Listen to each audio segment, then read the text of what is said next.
చాలా అల్లరోడు, కానీ చాలా సినిమా వరకు చాలా బుద్ధిగానే ఉంటాడు. అండ్ వాళ్ళ ఫ్యామిలీ అంతా నాకు తెలుసు, వాళ్ళ అమ్మగారు వాళ్ళందరూ కూడా నాకు బాగా పరిచయం. ఆ రకంగా మా కుటుంబ సభ్యుడిగా నేను భావిస్తుంటాను. ఈ సినిమాలో నాకు ధ్రువలో తన పెర్ఫార్మెన్స్ చాలా బాగా నచ్చింది ఈ మధ్యకాలంలో.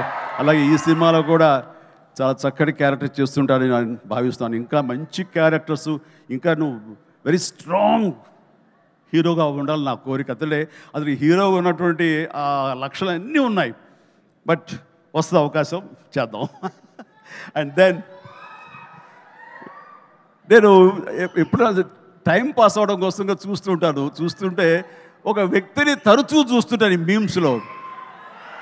అదే ఏం మస్తు షేడ్స్ ఉన్నారా నీలో నో మస్తు షేడ్స్ ఉన్నాయరా, ఏమ్రా కమల్ హాసన్ లాగానే అనేది. సో మనిషి టాలెంట్ ఉంటే ఇది అంటారే అన్నం మెతుకు చాలు ఉడికిందా లేదని తెలియడానికి ఆ రకంగా వీళ్ళందరూ వాళ్ళ టాలెంట్ని ఈ రకంగా వాళ్ళు చూపించుకుని నాలాంటి వాడి దృష్టిలో కూడా పడేలాగా ఉంది. అండ్ చిన్ననాటి నాస్టాలజిక్ ఫీలింగ్స్ నువ్వు చెప్పగలిగావు. I'm also so happy. నన్ను చూసి మీరు అంత ఆనందపడతారో, మీ ఫీలింగ్స్ చెప్పినప్పుడు, మీ చైల్డ్హుడ్ విషయాలు చెప్పినప్పుడు నాకు అంతే ఆనందంగా ఉంటుంది, అంతే ఇన్స్పిరేషన్గా ఉంటుంది. I'm really glad to hear that. So nice of you. And then ఇక హరిరామ్ జోగయ్య గారు టెక్నీషియన్స్గా పోలిస్తే వారు మాకు మంచి మిత్రులు. అండ్ వారికి నా అభినందన తెలియజేస్తున్నాను. అండ్ తర్వాత ఇక్కడ డిఓపి హరి గారు, వారికి కూడా మా బెస్ట్ విషెస్. ఈ సినిమా పెద్ద హిట్ అవుతుంది, ఆయన విజువల్స్ కూడా బాగుంటాయని నేను నమ్ముతున్నాను. ఆయన కూడా మంచి పేరు రావాలి. ఇక విజయ్ వీళ్ళందరూ, అలాగే ఓకే గాడ్ బ్లెస్. అలాగే సిద్ధు కూడా మంచి ప్రొడ్యూసర్గా ఎదగాలని మనస్ఫూర్తిగా కోరుకుంటున్నాను. మీరు చెప్పే దగ్గరకు వచ్చేదో కాదు. Good luck please. And then ఇక్కడ యంగ్ డైరెక్టర్స్ చాలామంది వచ్చారు, కరుణాకర్ ఇలాంటి వీళ్ళందరూ కూడాను ఈ సినిమాలో వాళ్ళ సినిమా అన్నట్టుగా భావించి వాళ్ళు చెప్పినటువంటి మంచి మాటలు, గుడ్ విషెస్ ఈ సినిమాకి బలంగా ఉంటాయి. ఇక అందరి గురించి చెప్పి నా బిడ్డ వరుణ్ తేజ్, చిన్నప్పుడు సరే అందరూ ఒకే చోట తిన్నాము, ఒకే చోట పెరిగాము, ఒకే చోట పడుకున్నాము. వాళ్ళ జీవితం అంతా నాతోటే. అండ్ వాళ్ళు ఏది అవ్వాలని సరే వాళ్ళని అది అవ్వనివ్వకుండా చేశానేమో. రోజు నేను మేకప్ వేసుకుని నా సినిమాలు చూస్తూ, నా ఇంట్లో కాస్ట్యూమ్స్, మేకప్ ఇవన్నీ చూసి వాళ్ళు ఇంకో రకంగా ఆలోచించలేకపోయారు. అందుకనే వాళ్ళకి ఏం చేయాలా అన్న ఆలోచన ఒకవేళ చదువు అయిపోయిన తర్వాత యాక్టర్ కాక ఇంకెందుకు మనం అనేది అనుకున్నారేమో. నా దగ్గర చెప్పగానే నేను ఇలాంటి వాటిలో చాలా ఎంకరేజ్ చేస్తాను. ఎందుకంటే film industry the best film industry. నేను దీన్ని చాలా గౌరవిస్తాను. ఇది కళామ తల్లి అని నేను భావిస్తుంటాను. మనం ఎంత గౌరవిస్తే ఆ ఫిల్మ్ ఇండస్ట్రీ మన అంతగా ఆదరిస్తుంది, హక్కును చేర్చుకుంటుందని బలంగా నమ్మేవాడు నేను. కాబట్టి ఇలాంటి ఇండస్ట్రీకి నా బిడ్డలు వస్తే కనుక అంతకంటే కావాల్సింది ఏముందంటూ ఎంకరేజ్ చేస్తాను. వచ్చిన దగ్గర నుంచి నన్ను ఇన్స్పిరేషన్గా తీసుకున్నాడా, ఇంకెవరిని తీసుకున్నాడో ఏమో కానీ ఈ పరిశ్రమకు వచ్చిన తర్వాత నుంచి నన్ను ఫాలో అవటం లేనే లేదు ఎప్పుడు. అది గుడ్. నేను దాన్ని హర్షిస్తాను. తను ముందు నుంచి కూడా చేసిన ప్రతి సినిమా డిఫరెంట్ జోనర్. నాకు తెలిసి ఇలాంటి యంగ్స్టర్స్ ఎవరికి కూడా రాని అవకాశం, మా కుటుంబంలో ఉన్న ఇతర హీరోస్ కూడా రాని గొప్ప అవకాశం వరుణ్ తేజ్కి వచ్చింది. అది కేవలం అవకాశం రావడం కాదు, అవకాశం తను క్రియేట్ చేసుకున్నాడు, దాన్ని అందిపుచ్చుకున్నాడు, ప్రూవ్ చేసుకున్నాడు, మీ దీవెనలు పొందాడు. ఈ రోజున ఈ స్థాయిలో ఈ స్టేజ్ మీద ఇలా ఉన్నాడు.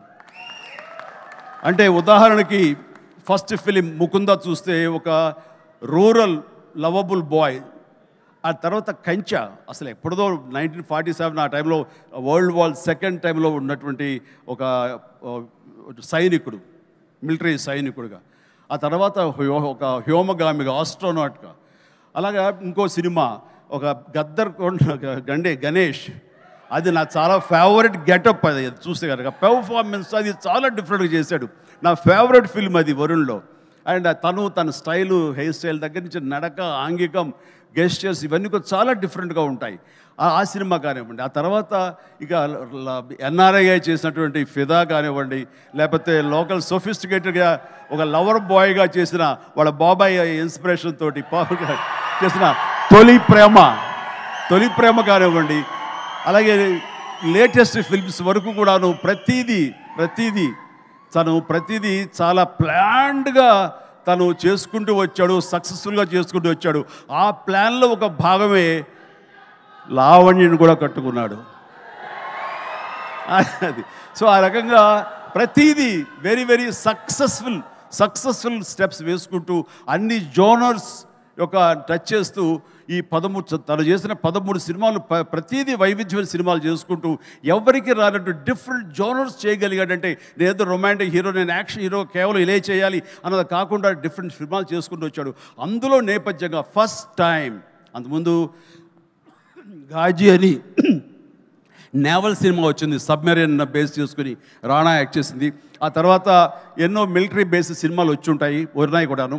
కానీ air strike, surgical strike, air force మీద సినిమా మాత్రం మన తెలుగులో ఇదే మొట్టమొదటి సినిమా. ఇలాంటి సినిమా రావడం అన్నది విజువల్ ఇంపాక్ట్ ఉంటుంది, మీ అందరికీ విజువల్ ఫీస్ట్. ఎందుకంటే ఈ మధ్యకాలంలో నేను లాస్ట్ ఇయర్ వెళ్ళినప్పుడు